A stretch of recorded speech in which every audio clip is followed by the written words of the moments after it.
Hold on, chat. Hold on. I gotta do some shit real quick. Eesh.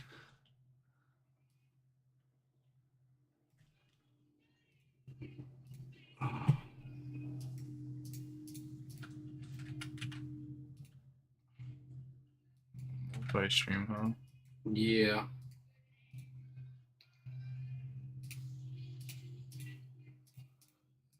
Damn.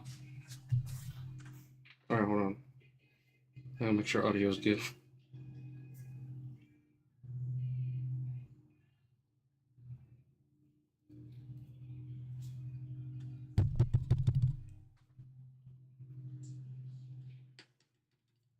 We Gucci. Fucking dead.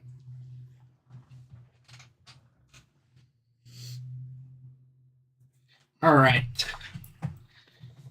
Well, welcome back to the Sojuhouse Podcast, Season 3, Episode 19. Today, I brought Daniel to our podcast today. Shout out to Daniel for making it. And introduce yourself, Daniel, for the people that don't know you. People that don't know me? Yeah. I don't know. I went to school with Joey back in high school. And, just friends through the car community. And then, a little bit about me. I do photo video work for myself. Past few years kind of turned into a full-time gig. And, just been working. That's pretty much it. That's kind of what I wanted to bring you on to the pod, because of the photo stuff, especially with the business side of it. So I knew you were doing photos stuff in high school. So what was the transition from doing photos from high school all the way to like, oh shit, it might be a full-time job thing? Yeah. So I mean, back in high school, it was really just a hobby, you know, going around all the car meets, car shows, taking photos of just things I loved, and then I kind of transitioned out of it. Yeah. Got into like actually working on cars for a little bit. Yep. Did auto body. Well, I went to school at DMAC for a little bit.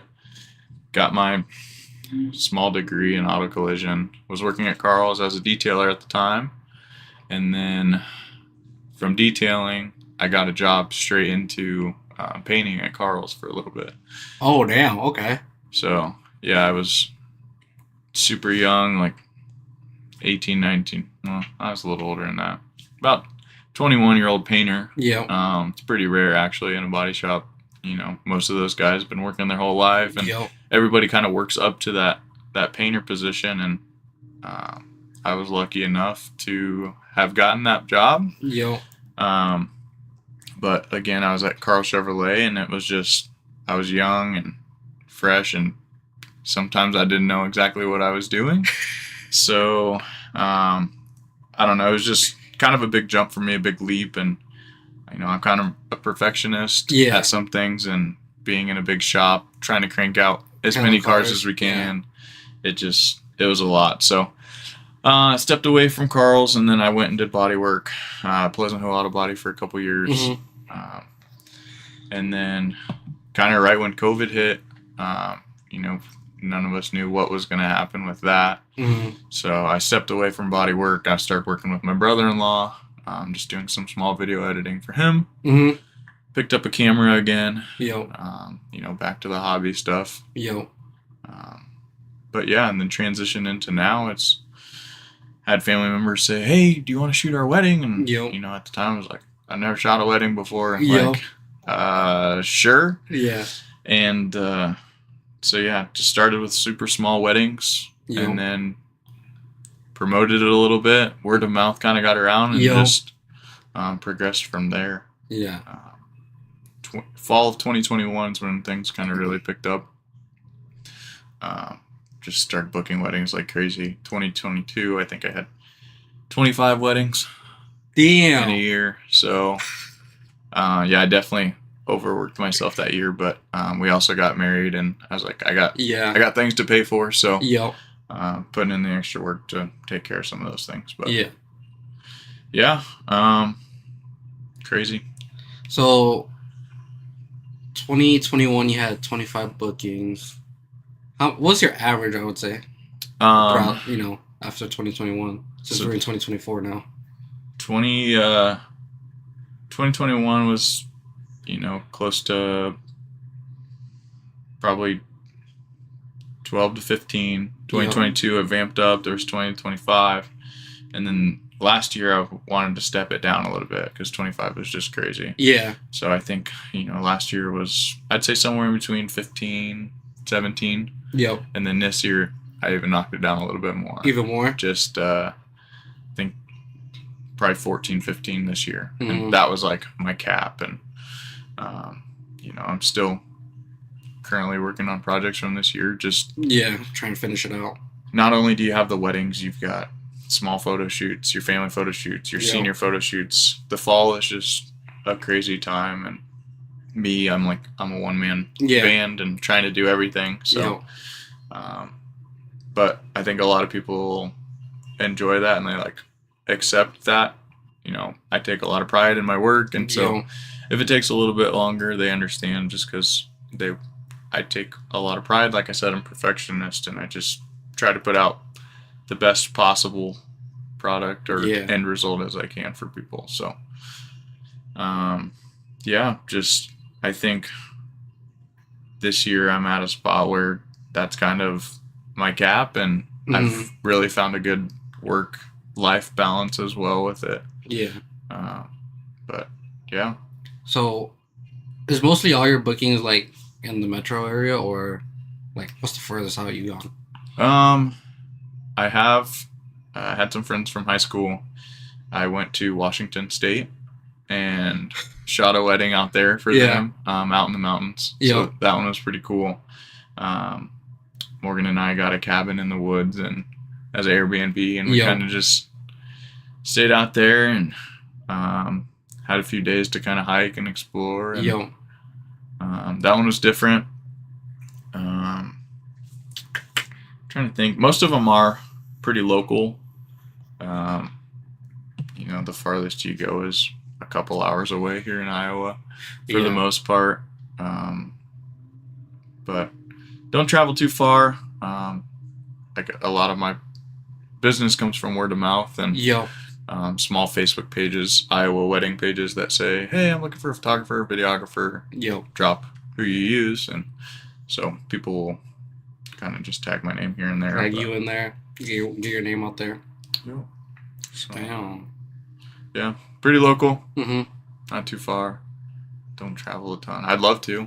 I'd love to go out and shoot in the mountains again. Yeah. Because it was kind of like a little vacation, but it's like a job vacation. Yeah. That makes sense. Yeah. And it's nice. It's just a change of scenery, and you have so many more options to take photos with things that people aren't used to seeing or used to being around. So you'll be taking pictures with a pine tree or something. Yeah. Somewhere in the background, somewhere in the forest.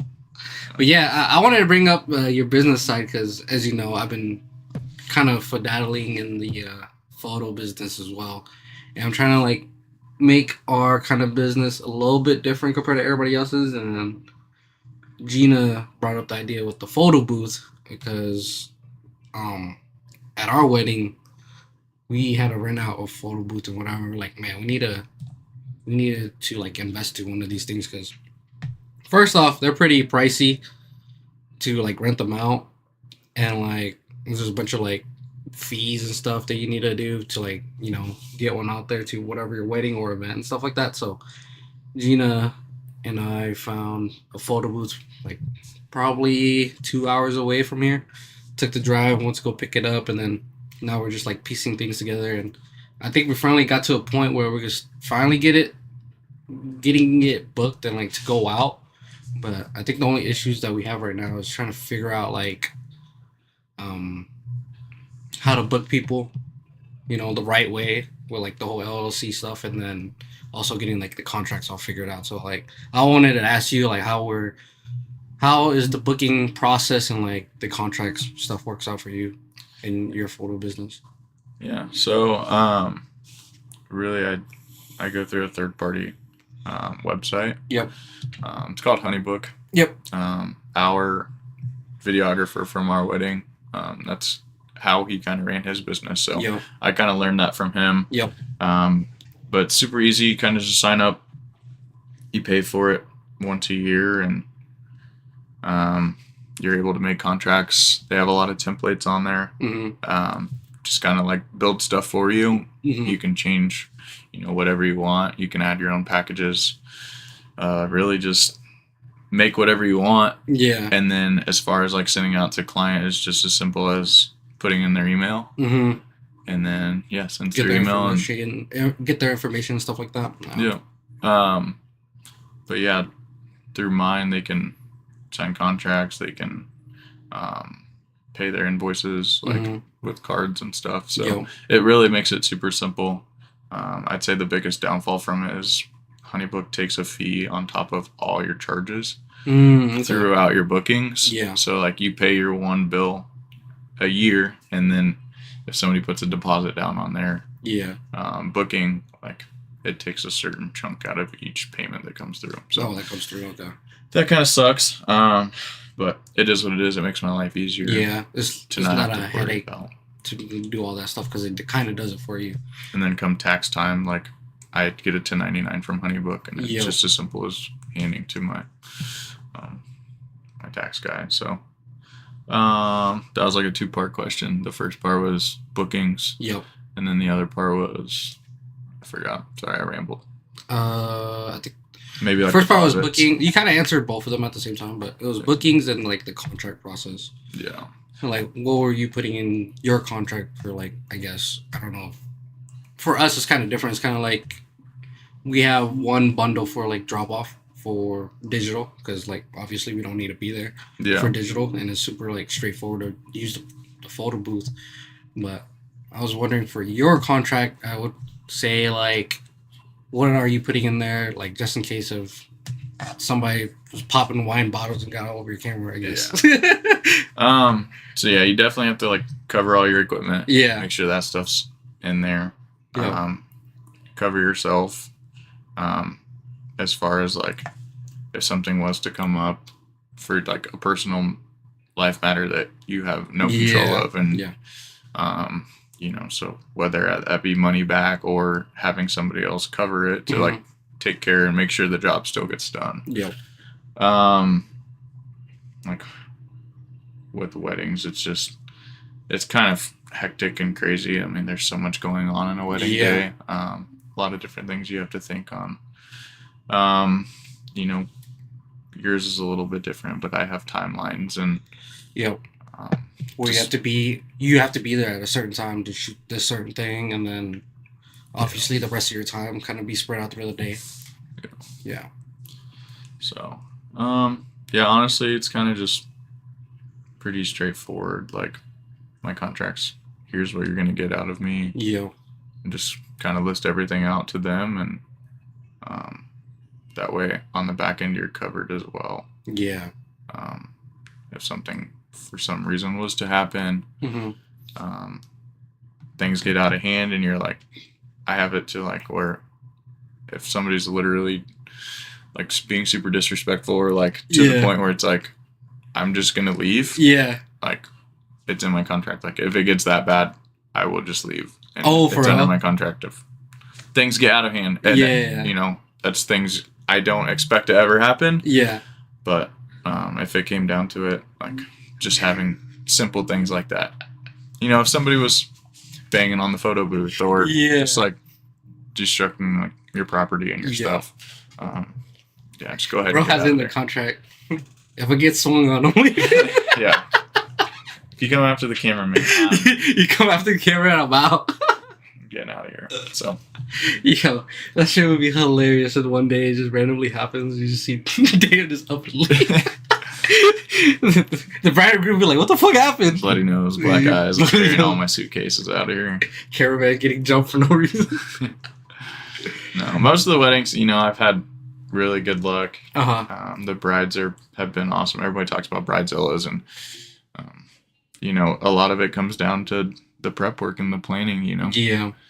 Because basically, if once they book you, you're kind of like in the planning process. Because obviously, they're gonna make sure that your time of whatever they're trying to shoot matches up and lines up. So yeah. Just finalizing timelines and building a timeline with them so that they don't have to worry about, oh, we're behind schedule. We're behind schedule. It's like, no, I'm going to build this schedule so that we don't get to that point. So you aren't stressing about the little things. And that's where a lot of the Bridezilla comes from, is just her stressing out that there's so much that needs to be done that's not getting done. And stress will bring out that in them. So making that as easy as possible makes my job a lot easier. So, like I said, I've been fortunate enough to have really good couples, and I've met a lot of amazing people doing it. And you put in the effort, you put in the good work, and it'll pay for itself in the long run. So see, I wanted to ask you these questions because obviously you've done them, but I kind of want to take our business a little bit different direction with the photo booth stuff, and then I wanted to do the photo stuff as well, but I personally hate taking photos of people. So I wanted to like added a bundle of like, how would I say it, kind of like behind the scenes things, like where people doesn't really pay attention to, like the crowd, the people that's there, and that type of stuff. Like I wanted like added that onto like our photo booths as a bundle. Like, hey, you're gonna get photo shoots of whatever I take, but it's not gonna be exactly like, oh, family photo here, or like certain photos here. There's gonna be like, photos of the event and the background stuff. Yeah. Kind of some candid stuff and the environment rather than people, because I hate taking photos of people. Yeah. I mean, I completely agree. Like, I have my days, but, posing, setting people up. Yeah. And then, I don't know, I almost just feel weird, like, giving direction sometimes. It's like, I've got 15 to 20 people staring at me, and I'm over here, I'm trying to adjust settings. I'm trying to make sure our composition's fine. Everything's good. I can see everybody. Like, all the stuff, There's just so much more that goes into it. And, it's not, everyone thinks, oh, they've got this fancy camera, like, it's going to take good pictures. All you have to do is click a button. No. And it's nothing like that. I mean, the difference between a camera and iPhone is an iPhone will automatically adjust lighting to every part of the photo. And they don't understand, like, on a real camera, it's you have to light your subject, and you also have to have the lighting for, like, the background or whatever else is around it. So, I mean, there's just a lot more that go into a camera than a lot of people think. Yeah, I can put it on auto. And I can click a button, but it's not the same as... Put it on auto. You'll see how dark your photos are. Like, half the time when you put it on auto, your photos are not coming out that great. You're probably going to be like, my iPhone takes better photos, but obviously it's auto adjusting for you. Yeah. But once you get the camera, whatever camera you're using, you get it dialed in, that's where you get, like, the good quality stuff out. Absolutely. But I was going to ask you, what gear are you running? What gear? So, honestly, I've kind of been stuck with the same gear for a while. With this industry, you kind of got to upgrade. Otherwise, you kind of get left behind a little bit. I bought my first A7 III back in, end of 2020, 2021, whatever it was. And that was kind of my main camera. Well, with the A7 IIIs, they're able to do photo and video. They're a good hybrid. And they've got full frame sensors in them. So it's kind of like the best bang for the buck at the time, to be able to do a little bit of everything. And that's just kind of what I've learned on everything, I didn't go to school for photo. I didn't go to school for video. Like, it's all just been self-taught. And so all I've ever known was Sony, watching YouTube videos, learning how to, Because everybody would praise Sony. And once the A7 came out, everyone was like, you got to get a Sony. And so that's all I'd known. And when I was looking at second cameras, it was just easy to go get another camera that was the same that I work on. So then I have two cameras that I know my way around. They're identical. I can set them up exactly the same. So whatever I need, I have it. And I'm on two A7 III bodies currently. And then as far as extra gear, just gimbals and tripods. Try to keep it simple. Mm-hmm. I'm trying to. My next goal is to upgrade to either FX30 or FX3. The only difference is just a crop sensor and a full frame. Yeah. But the difference in price is pretty big there. Big difference. So it's a really big difference. A lot of the guys I watch, they shoot with FX30s, and I mean, the quality's still there. Mm-hmm. You just pretty much have more of a punch in.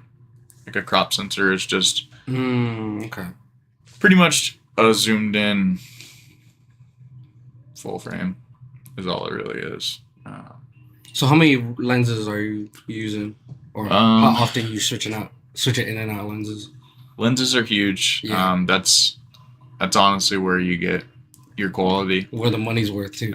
You can put a kit lens on your camera, and yeah. you get what you get. Kind of like it's good quality, but most of the time the apertures are within a certain range, and they don't drop below anything like a 3.5. And when you have that lower aperture, that focal point, that's where you get your nice quality. Everything behind you's blown out. Yeah. And you're super sharp, or whatever your subject is super sharp. Yeah.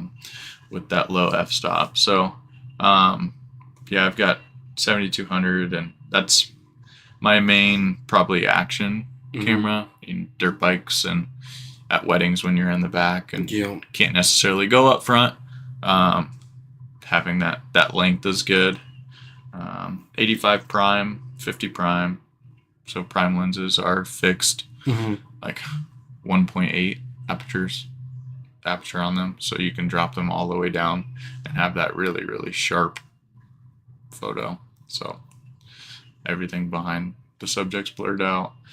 And then my probably go-to is my 24-70 G Master. Perfect run and gun wherever you're at. Yep. It's the 24 is wide enough to get most spaces, and then if you need to punch in a little bit, the 70. Yeah. It's good to have that. Weddings, you're running around freestyle. Yeah. Handheld, just you never know what kind of environment or space you're going to be in all the time. So having a variable lens like that's nice to have. But yeah, I've had a few other lenses, but I've kind of just ditched them because I like to use what I have, and I don't like to jump off what I know.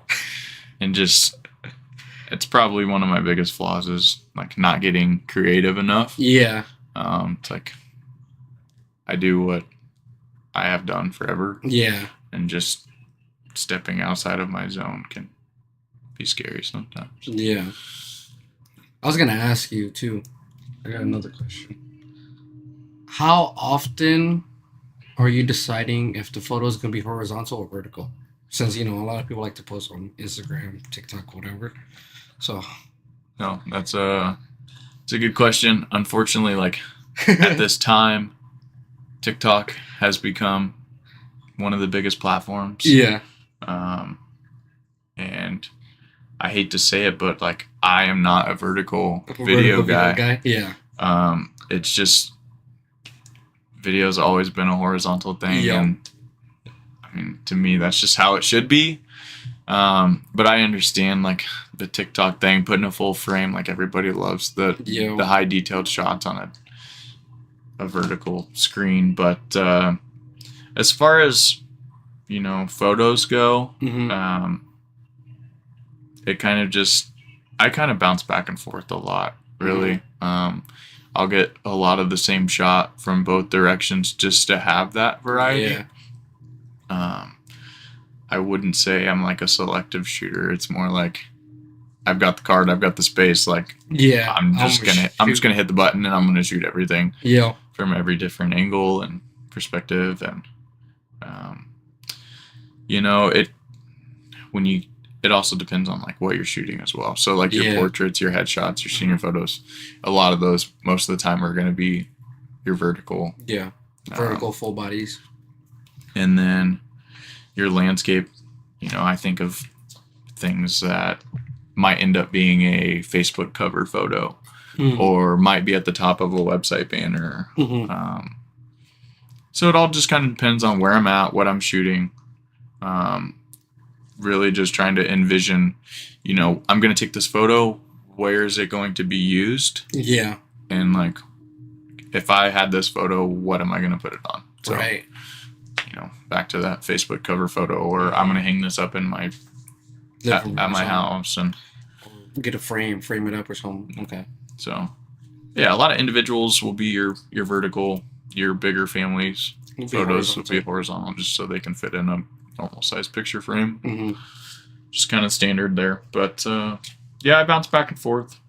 I try to just shoot a little bit of everything.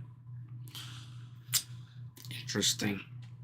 Because for me, your boy get indecisive, and if I stick with vertical and was looking good vertical, I'm sticking with vertical. Yeah. And I mean, that's kind of, how I said, you're kind of comfortable with something. Yeah. You kind of just stay with that because you don't want to go outside. Yeah, because like for most times when I'm shooting just photos in general, when I'm doing horizontal, I'm just like, man, I fucking hate this background. But if I shoot vertical, it like deletes the background, so I'm just keep shooting vertical here. Exactly. I mean, if you've got at a wedding, you're trying to take pictures of these people, and there's a trash can sitting in the corner. It's like, okay, well then I'll go vertical and I'll get rid of that trash can. Yeah, get rid of that trash can. And there's less things for you to do in like post-production, I would say, before you finalize everything. The more you can eliminate on the front side, just do it. It's as simple as like a groom's suit has one little like white speckle from something, maybe a feather from something got stuck on his jacket. Like going into every single photo. I mean, sometimes there's over 2,000 photos, and you got to go through and just remove that spot every single photo. It's just so time consuming, but that's kind of where I'm at with my business. Is I'm picky. I go through and I take care of those little details. A lot of people, they'll just put a preset on a photo. On 2,500 photos, put a preset on it. Boom, here's your gallery. And that's what I take pride in, and I differ myself from everybody else. Yeah, I just go in that extra step. Or, the thing that bothers me is when people are like, well, you only get a select number of photos in your photo shoot. So you go to these mini photo shoots, you get your photo shoot, you get 10 to 15 photos. And it's like, I know that shutter went off more than 10, 15 times. I know it clicked the button 200 sometimes. And I get it from a photographer standpoint. You're trying to just crank them out and get this stuff back to your clients as fast as possible. But, maybe say you took 100 photos, okay? And you're only giving them 15.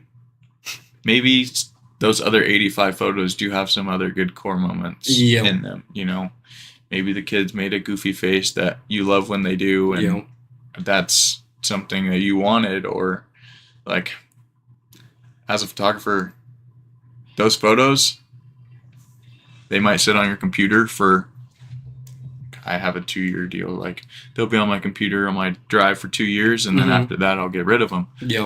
But unless you're holding on to them forever, or you're not going to hold on to these photos forever. Why not give them to people? Right. Just edit it, go the extra mile, edit a couple extra photos, and send it to them. Right. Like, they're just going to be deleted forever. You're not going to hold on to them. What good does it do to hold back from giving them all those extra photos? Yeah, extra photos that you took. Like, when I do a photo shoot, it's like, we're going to spend an hour. I have one price. And yes, I have a minimum photos that I'm going to give you. That'll be on my website. But I'm probably going to end up giving you more. Sometimes even double what I say that I'm going to give you. So it's like, I don't know, just going further, be different. Make, I don't know, you got to enjoy what you do. And if you do that, then it won't feel like you're working harder to go the extra mile and do the extra things. So Yeah. Sorry, I ramble. There's a lot of things that people don't know about. They think, oh, photographers are just the biggest scammers in the whole world. Mm-hmm. $250 for an hour. It's like, well, you got to see the other side of things. I'm there for an hour through 300 photos. I'm pulling them down. I'm getting rid of all the blurries, the hair in the eyes, like all those things, shrinking that down. Yeah. I'm editing, putting, like, there's more than just 30 minutes of editing photos. Yeah. You know, you shoot for an hour. I'm probably editing for 3-4 hours on that gallery. Mm-hmm. And so just getting people to understand that it's not, photography and videography isn't just as simple as clicking the button. Yeah. But I don't know. It's been fun. I definitely enjoy it. I don't know how long within the wedding business I'll be. Basically from just trying to start a family here soon, and you know, not everybody wants to work every Saturday, every weekend, basically. Yeah, and you know, a lot of your weddings come in the fall time, so September, October, November, even August before, like, they're just packed. Yeah. Like, I've had 3 to 4 weddings a month, and it may not seem like a lot. Mm-hmm. Yeah, you only work 3 or 4 days out of the month. Well, each one of those wedding videos takes 30 plus hours. Yep. Each one of those photo galleries takes, you know, a week and a half at a minimum. You know, you can't just, you can sit there and you can crank them out quick, but you're not giving that detail and that extra work in. So, yeah, I think what's next for me is, you know, weddings for close friends and stuff. Like, I'm not opposed to doing those, but I'd really like to get into more of the business side of things. Yeah. I'm working with a couple clients right now, kind of building some testimonials and small commercials and advertisements, promos, and stuff like that for them. And I'm starting to enjoy that. That's kind of where I started with my brother-in-law. Video editing for him was kind of that style of work. And so I don't know if I'd say I'm like super thrilled on that stuff. Yeah. Because you're listening to hours and hours of interviews and cutting stuff up. Cutting it out. So it's not the most fun, but, you know, being able to bounce back and forth from different types of work is also fun. Yeah. Yes, I would love to go out and shoot cars and dirt bikes and all my hobbies all the time. Yeah. But there's just not as high of a demand. Exactly. And, you know, us car guys, we put all of our money into cars. Yeah. We don't want to spend an extra $500 on a video of our cars. Yeah. You know? So the budget's just not quite there for a lot of people, even though that's what I would enjoy. You know, and maybe one day that changes and that does happen, and I can reach a certain market and start shooting some higher end cars. And, I mean, there's a lot of, I wanted to bring up the photo stuff because I've been seeing a lot of like people booking cars to shoot and stuff like that. And I mean, the prices is not crazy, but it's just like, it's kind of cool seeing that happen because a lot of us car guys, like, we're spending a lot of money on cars. We're not going to spend money on the fucking photo shoot. So yeah, I mean, you probably can't make a living out of it for a while, you know. Oh shit. You'd really have to build that clientele up and start reaching people you want to reach. But I think it's a possibility. It's out there. I mean, you can make anything happen if you reach for it. So, yeah. Yeah. I've kind of been inspired. I've always wanted to do mini documentaries and stuff like that for people. I think that stuff is crazy, but there's so much time and that goes into documentaries. Yeah. You're not shooting just one day. You're shooting multiple days, getting different scenes and people's lifestyles at different, you know, parts of their life. And so there's a lot that goes into that, but that's something that I'm I'm pretty passionate about, like telling people's stories. Yeah. I've really enjoyed doing that. Just heartfelt, pulling emotions out of things. Mm-hmm. Even when it comes to like wedding videos, like hearing people's vows that like truly do have a lot of love for each other. Mm-hmm. Like it's fun to piece together a story and make a mini film out of it, essentially. Yeah. That stuff's fun. Yeah, I always wanted to do like a documentary style film, especially for like the nightmare racing stuff. But it's so hard to put those videos together because it's so cringy during the time, and like it's like it's a decade worth of footage and stuff like that. So when I made the movie on my channel, it was like that's like all my footage of all those years making nightmare racing stuff. So I'm pretty proud in those videos that I made. Yeah, and it's cringy, but it's also awesome to like look back and see, where you are now from back then too, and exactly, and not even just you, like there's so many other things that have changed since back then. Even cameras and phones, and like the car scene's changed a crazy ton. Like the car scene's definitely not near as what it used to be when we first got into it. So I had a feeling when we're all in the parking lot in high school, I was like, this is probably the last year of this happening. And then going on to the next year and like seeing the other kids like getting up to like that time for them, parking in the lot and stuff like that, I'm like, yeah, the car scene is different. Yeah. It's way different. Nobody's not growing up with popped out Civics. Yeah. They over here got BMWs and fucking Audis and shit.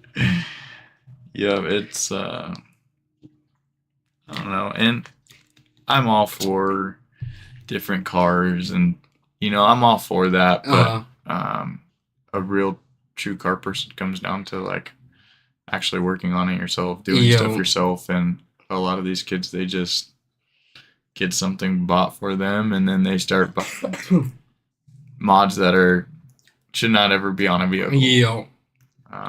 Working at Carl's in the detail bay, I'd see some crazy things like Ford Fusions that were cut springs. They took the inside and just painted like every interior piece to match the car. The phone holder, they didn't even mind trying to hide it or put it in the right spot. They just took a screw and just ran 2 screws right into the dash to hold the phone. Just like, what are we doing? What happened? I'm not gonna lie, I probably did some things to my cars back in the day that looking back, it's like, man, why would I do that? That was so dumb. Painting my car yellow. Not just a normal yellow, the brightest highlighter yellow you ever seen in your life. Lime yellow. You can imagine that.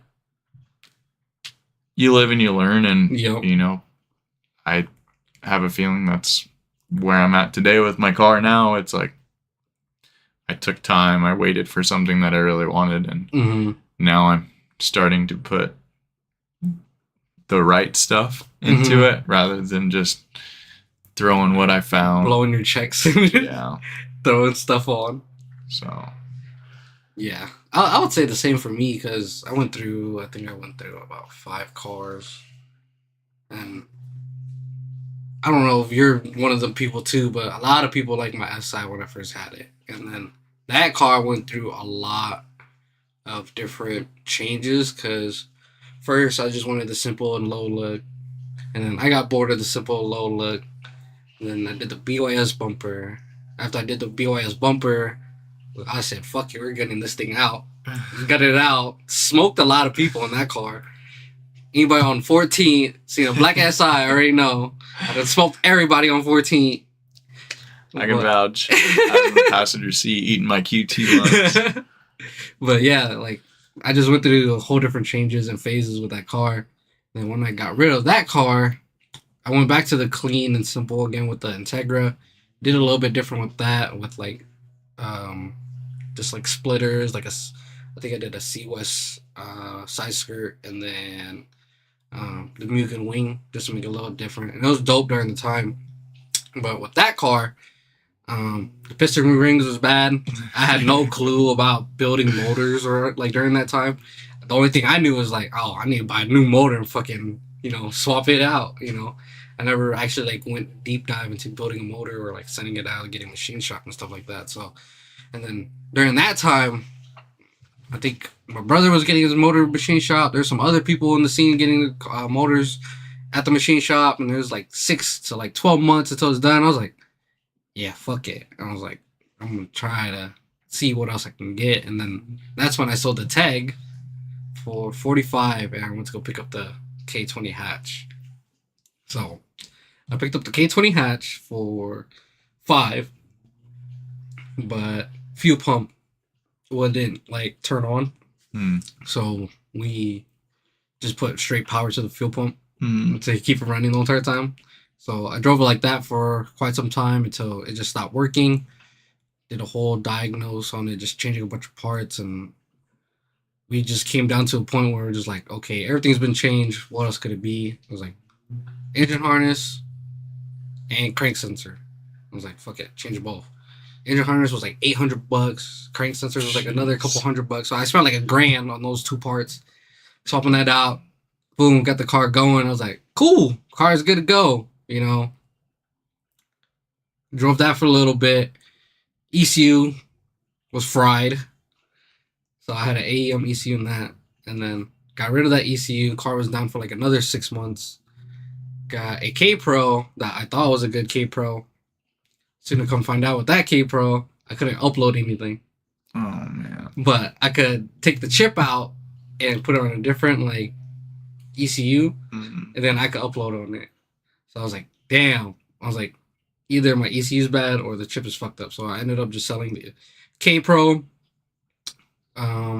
During this time, I was talking to Grant because I was getting like really into the autocross stuff because I was like, it's not much money to like, you know, hop in and drive, you know, go around the course and like Adventureland and stuff like that. And during this time, you know, all the tracks was like close into town. Like I didn't have to travel an hour away. So that's why I was getting super into autocross. Did probably 1 event with the EK. That was fun. And then we did cams and springs. No valves. It was stock valves, just upgraded springs, retainers, and stage 4 cams. And we made 242 on a stock K20 with just cams. Yeah. So about 40 horsepower, you know, from stock. It was like 200. And then I did the exhaust dump right before the gas tank. So that shit was loud as fuck. It was stupid loud. Then we also gutted that car out because it's a K20, you know. It's already fast, all motor, light shell. And during this time, I was still like in that conjo phase, you know. I was like, I'm gonna fucking beat the living shit out of this car. Did that for a little bit. And then I was like, you know what? It was just a random thought too. I was like, after New Year's, I'm gonna sell this. If somebody gives me the cash, I'm gonna sell it. I was like, all right, I'm gonna post it up for 15, whatever. I don't think anybody's gonna pay 15. Yeah. And then somebody bought the car for 10. And I was like, damn, sold it for 10. So I got rid of that, and then I was like, okay, what other platform am I gonna hop into now? I was like, I'm looking at Evo 5s. They're about to be legal here in like that year after New Year's. I was like, they're gonna be legal. Let me look into that. Just found a couple around 20, 25 grand. Not shipped, like still in Japan. So if I do get it shipped, I'm probably looking at like another 10K ish. I was just like, damn, so 35 grand on the Evo 5 that I can't even see in person. It's only be photos. And then also on top of that, I have to get it shipped from whatever it lands, like Florida, Cali, all the way to here. And that's like another 4 grand. I was just like, you know what, I'm gonna just wait on that. Maybe I try to find something like local. A bunch of people are sending me like Evo 4s and stuff like that, which I wouldn't mind having an Evo 4, but the problem with the Evo 4 is like if I do a simple like an air filter or like upgrade it, the crank is gonna walk. So they have an issue where the crank walks is like whenever you modify the motor. Really? Yeah. So I was just like, fuck, I don't want to deal with that because I don't want to fucking find another motor for that car. So I got back into the Hondas, obviously. You guys know what I have now. But I went to go pick up that black coupe for $9,500. I saw photos of it. on Marketplace. I was like, dude, this photos look really familiar.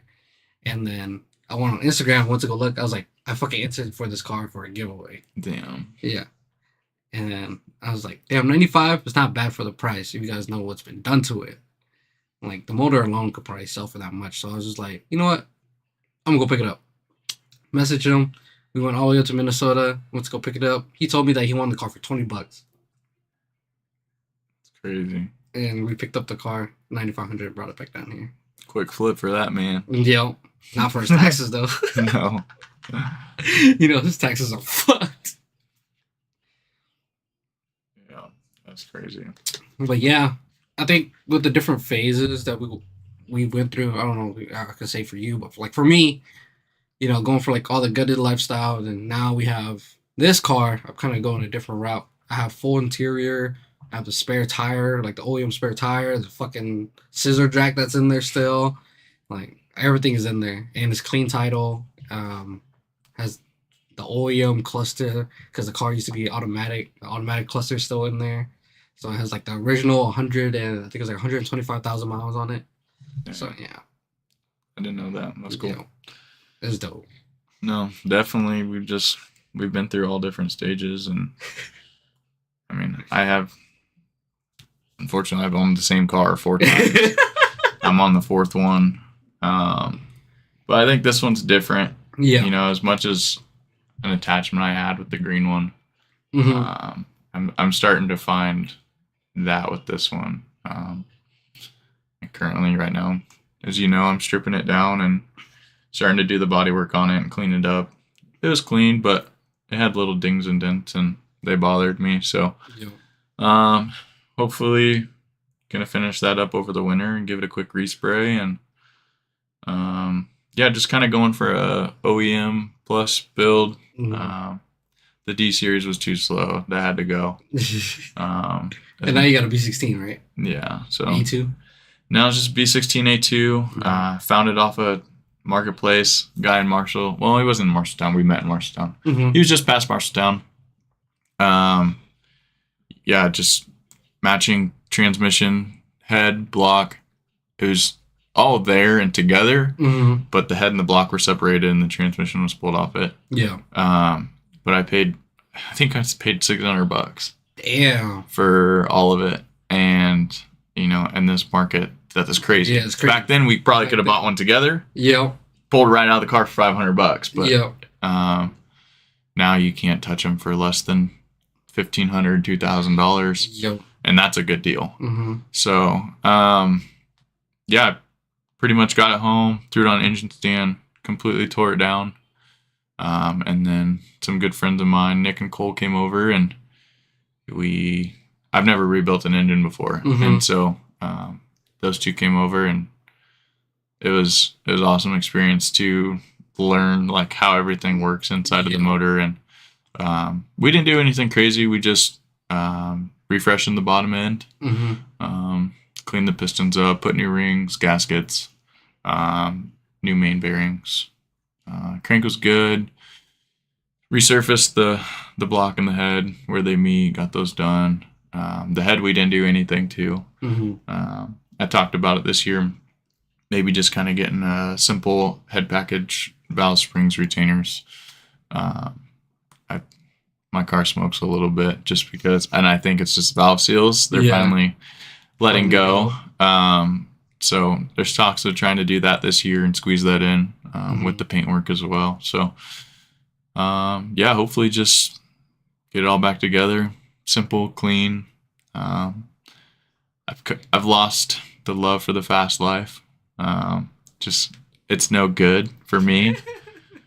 Every time I've ever had something's broke, something's went wrong, and I'm at the point where I just want to hop in my car and drive it. Just drive it, turn key and go. Yeah. And you can't even do that now. Yeah. So, honestly, can you borrow somebody's Honda? Yeah. If anybody has a Honda ECU they want to let go for a decent price, holler. I'm hoping it's just outdated software on Mikey's. computer. So I'm hoping you can just update that and we can redo the tune and redo the tune, send it in again. It'll run fine. But yeah, just so weird. But other than that, the past few months, I've enjoyed being in my car and we've met up with some of the guys and just hung out and kind of went back to our old days. There's not a lot of us. There's 5-6 of us that just hang out, but that's what we enjoy. Yeah, I think the beginning of this year when I was like, I'm gonna just focus on events, just trying to get the car out there and stuff like that. And even when my car didn't make it out there, I still went out there.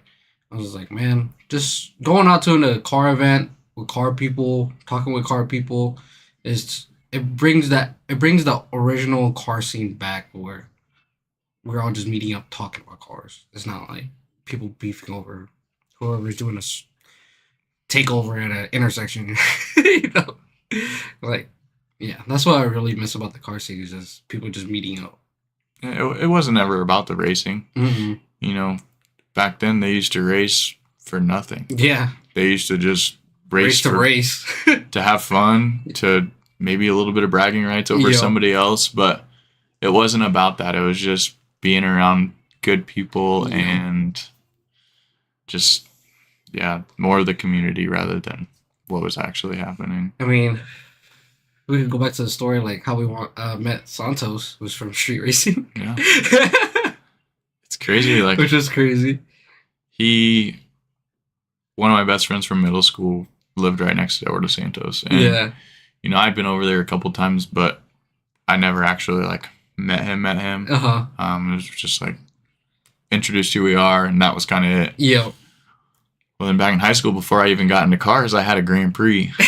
Pontiac Grand Prix, man. And it was my mom's car. She gave it to me as my first car. And I was downtown one night, stopped over by Come and Go, was following all the cars. Following all the cars. And I ran up to his car, and I was like, this is going to sound weird. I was like, can I ride with you? Yeah. Can I go to the street races with you? And he's like, dude, hop in. So I sat in the back seat with him and his girlfriend, and he took me to the street races for the first time, and, transitioning from Dixon out to Veterans Parkway. Yep. We were on the interstate, and he was doing over 100 miles an hour. And being in the back seat of a Honda Civic going 100 miles an hour is insane. Looking back is probably wasn't the safest option, but that was kind of what got me into it. It was just being in the back of the having fun, loud cars, just enjoying it. And the cops. Yeah, every time those cherries lit up on street races, you just everybody's time to go. Yeah, time to go. Everybody's running, hopping in the cars, leaving. Yeah, I experienced that way early. I was probably 13, 14 experiencing that stuff because my brother, they used to go out every weekend. And I would say I kind of learned from them because I don't really go out much around this time, to the clubs everybody else around my age ranges. But for them, they'll go out to the club and stuff like that, but they were mostly going out to the bridge, just meeting up and then just going to the races. And then during 2014 is when I started going with my brother, and we're just taking out this black Integra, boosted Integra that nobody has a clue what's about, and we were always the underdogs. We were just going out there racing basically everything in domestics and stuff like that. And I think that car kind of put everybody on the map of oh damn, these imports are pretty quick. Yeah, look, you and I would say we've been pretty lucky to be around the people that kind of got us into it. And it is the OG Honda people, the OG import people, your brother. And for me, it's been Santos and Nick, and just having core people that, kind of teach you the way things used to be. And to me, I enjoy that stuff more than the new takeovers. It's just so dumb. The pop-up meet. Yeah. I kind of wish they had experience of the bridge, because during that time we didn't even have social media. It was just it's 10, 11 o'clock. Oh, let's go to the bridge. Let's see who's there. And we just pop up there. We just see fucking lines of cars just out there just chilling, and then if they're gonna go race, they're just gonna yell out a location. We're like, all right, let's go, and we just go out there. No phones, no Facebook, phones, no Facebook. Just straight to the point. Yeah. Just kind of like when we were kids. You didn't have cell phones. You just go where all the bikes are. Yeah. If all the bikes are outside the house, it's like, okay, everyone's over there. Yeah. You don't have phones to text and see where people are or what they're doing. Stories of we're meeting up here at 8:00, 6:00. Just show up.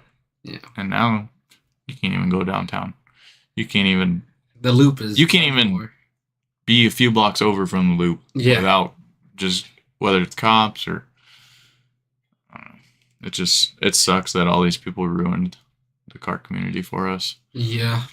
Because that's some of my best memories from high school. Was going out. There's so many days that we'd park in a parking garage and watch the sun come up. And you can't do that anymore.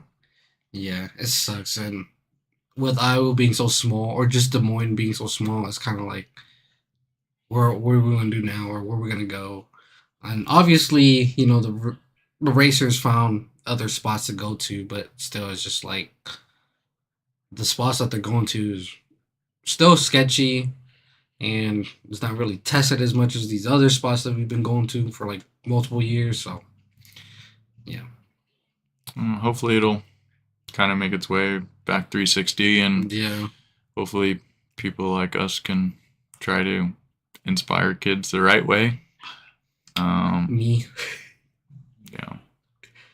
Just kind of, I don't know, show them that it's not all about BMWs and Audis and BMW, Audis, and fucking your burble exhaust. Nobody cares. Volkswagens. Nobody cares if your stuff freaking crackles down the street. Except for no reason. Infinity G35. 35. Just banging off rev limiter at the parking lot. Like, cut it out. I don't know. What are you expecting for next year, though? With your car being done, you plan on going to more events? Yeah, I definitely want to get out. This year I didn't get out earlier in the year, and oh yeah, you're right. Yeah. I was kind of tucked away. Not so much like I didn't want to go. It was just it didn't seem like fun or like I was having issues with my fuel pump and my ECU as well. Yeah. So it was like every time I got the car out, something was wrong. Yeah. And I know you feel the same pain. Like I loaded mine up on a trailer and it started. Yeah. Got 3 blocks down the road and we were loading yours up on the trailer in the same day. So it's like, it's just so stressful. And so I want to be able to get my car to the point where it's like, and it has towards the end of this year. I want to hop in it. I want to drive it. And I'm just going to stuff it in the garage. Yep. And I'm going to pull it out next time we go somewhere. Yeah. And so my biggest thing is like, get the car perfectly sound. I've got a small piece of exhaust pipe that I just kind of tacked in there for the time being because I don't have a test pipe. Yeah. So I'd love to finish the exhaust the right way. Right now it's just kind of that little short test pipe, skunk 2 mid pipe, and then I had Iowa brake and muffler kind of do the axle back and do a Apexy styled exhaust. Mm-hmm. So yeah, clean up the exhaust, get the car running. You know, maybe clean the head up, put new valve seals and valves and springs in it, and then hopefully a new respray. Colors to be determined right now, kind of up in the air. It's like really it basically comes down to, do I want to pull my engine, my brake lines, and my dash and respray the whole car? Yeah. If I do that, it's going to be an OEM Honda color. Yeah. Just for originality's sake, like, I don't care if my car is not white. Yeah. At the end of the day, it's like, it's its original color, but I plan to keep this one for some time, and I want it to be mine. Yep. I want to go to car shows. I want to stand out. Yep. And I think that's always why I've done that crazy yellow. Like, I just wanted to be different. Mm-hmm. I don't like my car to look the same as somebody else. Yep. It's like, it's like you have a bunch of reputable parts, but like, I just don't want to put the same parts, the same stuff on the same build. Yeah. And then have a twin at the meet. It's just, I don't know. Just want to stick out. We've seen your twin before, but he hasn't been out lately. Yeah. There's a couple of them. I heard he's swapping his motor. Yeah. I talked to him the other day. Did you? About some bodywork stuff, so I think he's kind of in the same boat. We'll keep him anonymous, but I know he's got some things planned. Try to get a couple parts off of him for mine, but I seen him in the forums, and he was just talking about like, yeah, I'm planning on swapping the motor and stuff like that. I'm just like, probably K. I'm thinking I don't see anybody doing B series swap at like that often. Yeah. And if they do, it's probably because they don't have the money for K. Yeah. I'd love to do K. Yeah. But if I do K, it's like I'm gonna buy a wrecked car that's got a K in it, and I'm just gonna go that route. Yeah. Just because I'm not trying to buy a motor and then completely strip it down and rebuild it, and not with a K. For $12,000, you could buy out Danny's Yeah. K20A Type R. That's basically ready to go. He has the harness.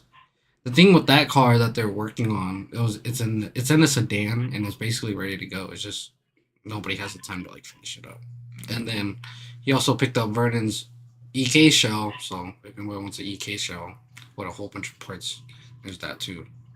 But I don't see them putting the work to put it back all together. It's just a lot of work and a lot of time.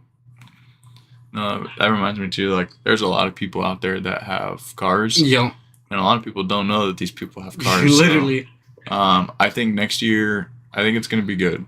I think we're going to start to see, some of the OGs, but you're going to see more, like, builds that we take interest in. Yeah. Like,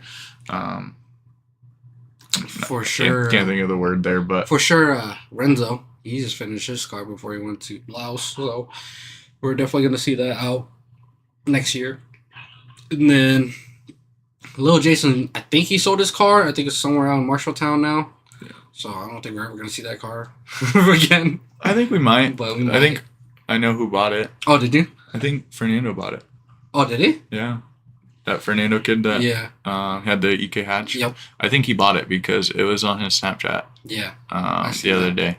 So maybe he bought that. Might be nice. Just kind of keep it around. Yeah.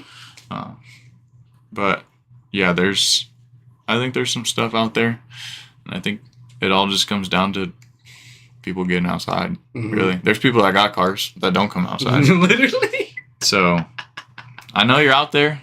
I will find you. And see you at the next Cottonwood event. Yeah, we're gonna every summer. I'm planning on keeping that thing on forever. It's super cheap to do. Doesn't really cost me much to like rent that place out. It's just all the planning of getting everybody out there, getting my own car out there, because I have an issue with people hosting meets that don't have a fucking car.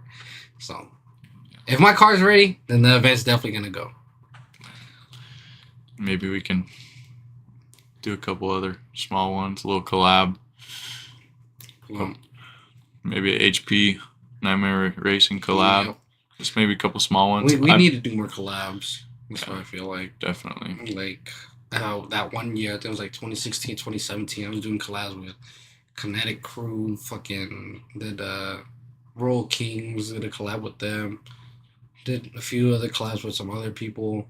I think we're supposed to do a collab with Hardcore Concepts with them.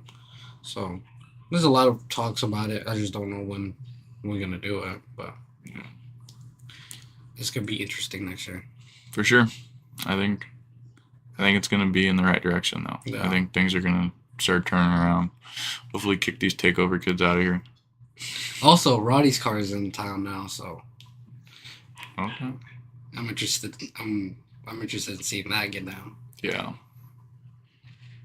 All draft K series, making 800. Fire. That'd be sweet.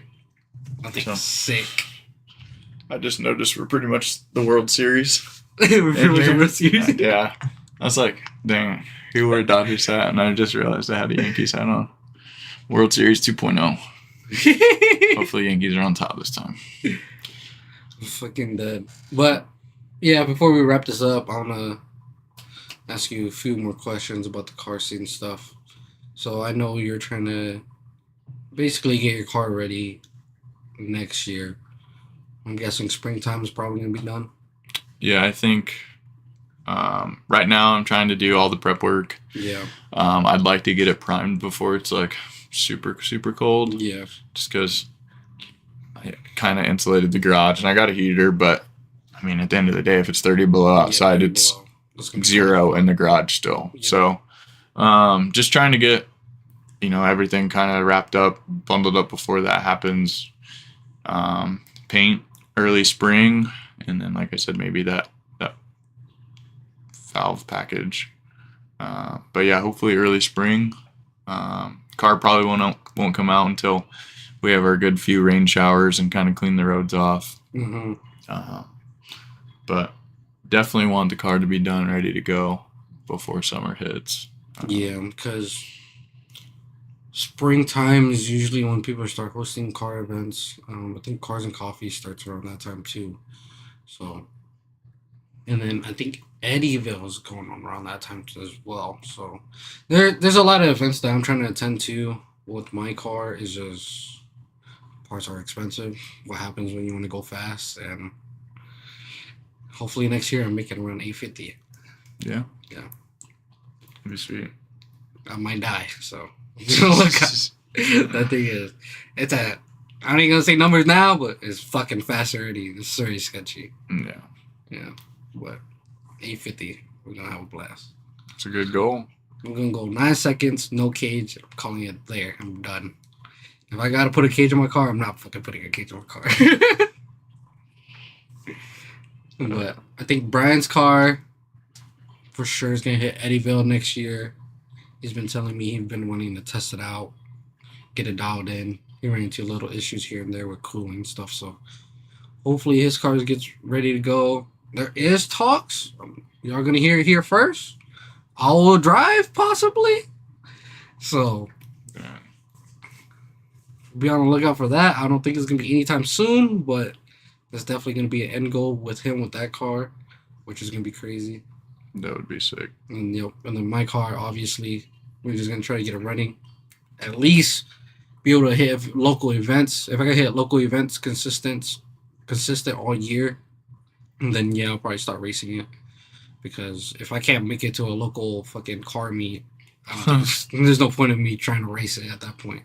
Yeah. So, yep. I got a few things on my car, on my list, which are injectors.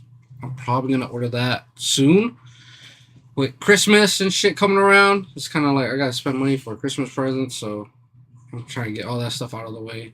Get the injectors in. I'm hoping it doesn't really snow around December.